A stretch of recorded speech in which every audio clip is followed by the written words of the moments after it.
Bem, galera, na aula anterior eu demonstrei para vocês que as áreas de conhecimento são todas as especialidades que o gerente de projetos precisa saber para conseguir gerenciar de forma eficaz o seu projeto do início ao fim. Mas a pergunta que fica é a seguinte: como que eu consigo aplicar de fato essas especialidades que eu domino? Para eu conseguir aplicar todas essas especialidades, eu preciso de um instrumento. E esse instrumento é o que o PMBOK chama de ferramentas e técnicas. Então, assim como um médico precisa de um bisturi e um músico precisa de uma guitarra, por exemplo, um gerente de projetos precisa de uma série de ferramentas e técnicas que ele vai escolher utilizar em determinados momentos do seu projeto e em determinados contextos. O número de ferramentas e técnicas que existem dentro do PMBOK é enorme e é claro que você não precisa decorar todos eles, mas você precisa saber que eles existem, para que quando você enfrente algum problema dentro do seu projeto,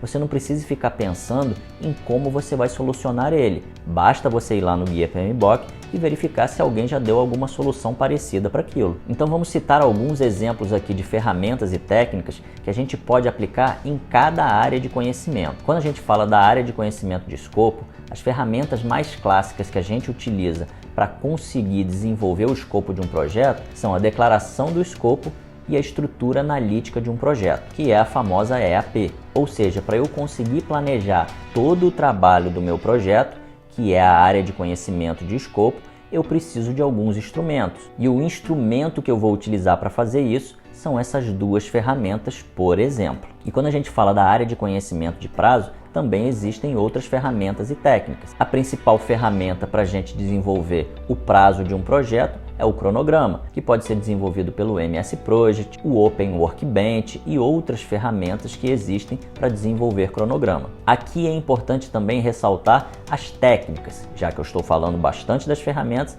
mas ainda não falei das técnicas. Qual é a diferença entre um e outro? Uma ferramenta é um instrumento mesmo que você usa. Uma técnica significa uma habilidade que você empreende. Então, pegando o exemplo do MS Project, você pode ter uma ferramenta ao seu dispor, que é o MS Project, para você desenvolver o cronograma. Mas você possui domínio das técnicas? Quais seriam as técnicas que você precisa dominar? A habilidade de estimar prazos corretamente, de alocar recursos corretamente e coisas do tipo. Então é por isso que a gente chama de ferramentas e técnicas. A ferramenta é o instrumento. A técnica é a minha habilidade, e isso vale para todas as áreas de conhecimento. Essa do tempo é a que a gente consegue exemplificar com mais clareza. Não basta apenas eu conhecer o MS Project.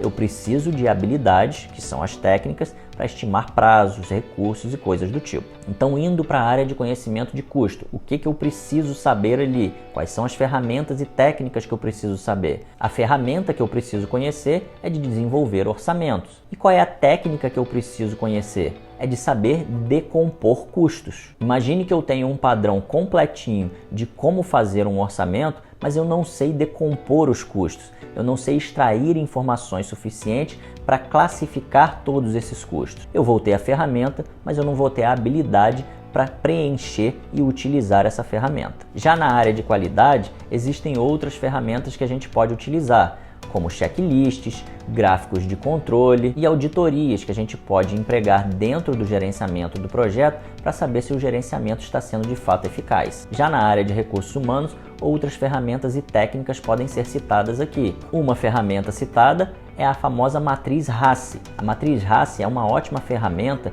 de comunicação, porque ela apresenta facilmente quais são os papéis e responsabilidades de cada pessoa que está envolvida dentro do projeto. Mas quais são as técnicas que eu tenho que empregar no gerenciamento de recursos humanos? São as técnicas chamadas de soft skill, que são habilidades de liderança, habilidades de administração e resolução de conflitos, de negociação e coisas do tipo. De novo, a matriz RACI é uma ferramenta, as habilidades de liderança, negociação e administração de conflitos são as técnicas. Já dentro do gerenciamento das comunicações, a coisa fica mais clara. Todas as habilidades de comunicação são as técnicas que eu uso, que são de linguagens formal, informal, verbal, não verbal e coisas do tipo. E quais são as ferramentas? São as tecnologias que eu posso empregar, que são relatórios, planos, videoconferências, palestras, reuniões.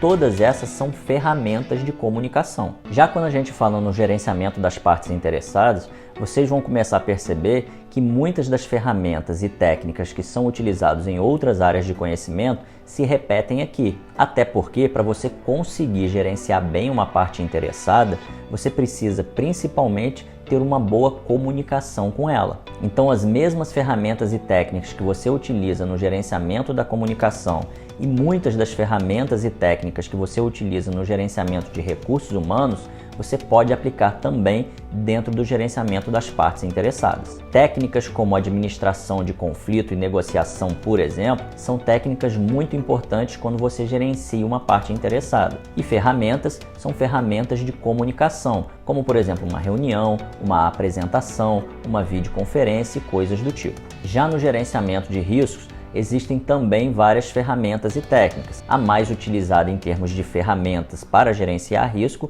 é a matriz de probabilidade e impacto. Nessa matriz você deve classificar cada risco em termos de probabilidade de ocorrência e o impacto caso o risco aconteça. E as técnicas que você pode utilizar para gerenciar riscos também variam bastante, mas elas também podem ser vistas em outras áreas de conhecimento. Ou seja, a gente vê que uma ferramenta e técnica, assim como a gente viu no gerenciamento das partes interessadas, ela pode sim se repetir e funcionar para o gerenciamento de outras áreas de conhecimento. Já quando a gente fala do gerenciamento das aquisições, as ferramentas principais que você vai precisar conhecer para gerenciar essa especialidade, essa área de conhecimento, é a gestão de contratos. E de novo, as técnicas aqui podem se repetir, como por exemplo, a técnica de negociação. E por fim, a gente tem o gerenciamento da integração do projeto, que ali, como você precisa gerenciar todo o trabalho do seu projeto, você vai aplicar diversas ferramentas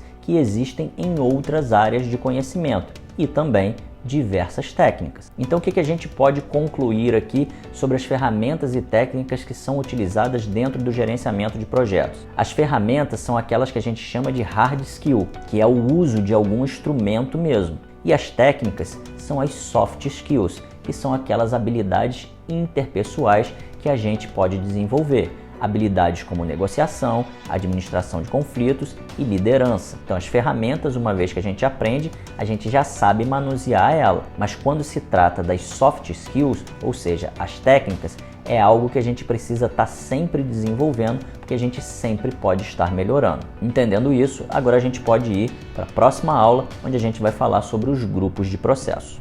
Vamos lá!